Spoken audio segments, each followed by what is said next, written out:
kanammoo sheekhaa roobee miti qabuudha. Akka walii gala still saan ammas jiru kana inni akkaawuntii kiyyarraa maallaqa fayyadamuu hin danda'u. Right? Gizeen mana hidharraa gabba'u nama biraati hin dawwalle mu'aaziif hin dawwalle mu'aaz. Assalaamu alaikum nagaa qabdaa fayyaa biroo anaaf si wallola hin beekaa jennaan garuu mana kiyyadaa manarraa diigamu jiraate mana hidharraa hin beekoo na laaliin jeen.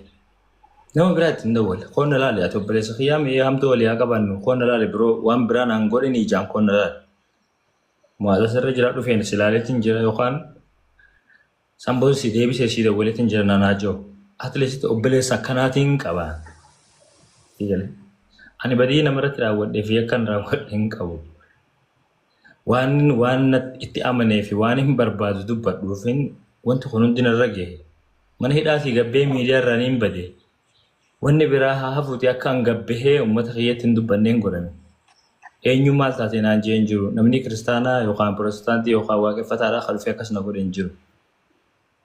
Tehee wanni sun hundi haga irraan tanaa akkaawuntii saayiboota kiyyarraa hin fayyadamu jiraayin siin jeegan mana hidharraa beerlee.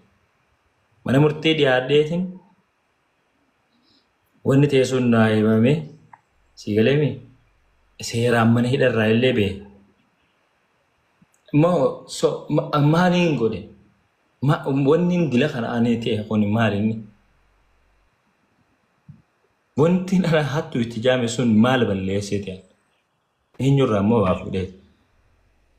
Ana uummata kanaa wajjiniin obboleessa Islaamaa jaamee jiraachuu barbaada.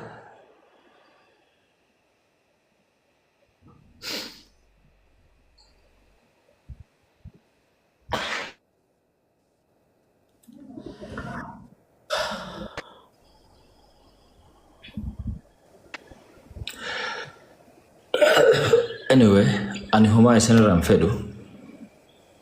Akka namaatti hagan jiraachuu qabu jiraadheetiin jirase. Aneen diraa kana arsanii farshoon dhuyni haalaan keessa jirutu anna sakhraan. Jibbee.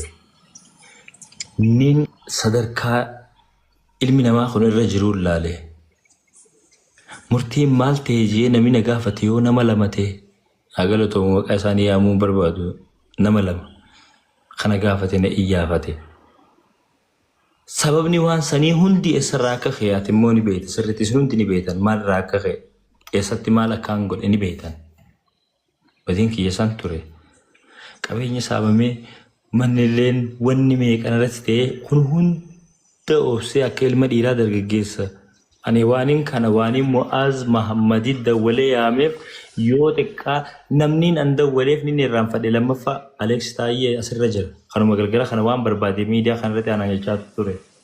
Alex manaan irra diigamuu deemaa koon na laali rabbii jee hiriyyaan an qabu sii kamana kiyya galee beeku sii kamana kiyya kana waggaa meeqaaf beeku sii koot Mu'aaz naaf sii wallola san rabbii fachi kaa'e koottuuti. Haalaan keessa jiruun laali ganda guutuu mana diiguu jiranii meeshuma sanallee na gargaartu namni anjeen isaanii. Kanama biraa ittuma dhiisi uume numa dhiisi. Immoo obboleessa Islaamaa baga deemtee arra yoo xiqqaate tara 3-4 Mu'aazii fi Alex waa'ee kiyya poosti godhanii jiran. Akkanatti ani halliin keessa jiru haala akkanaati. Namni akka kiyyaa arrabsamee fi xiqqeeffamee jiru waan namni amantii biraa kan dhufee takka guyyaa tokkoof na arrabse. Mu'aaz qofni akka dubbatuufi nin dubbadha carraan akkanaa jee koomenti godhee haa dubbatu kijiba jee.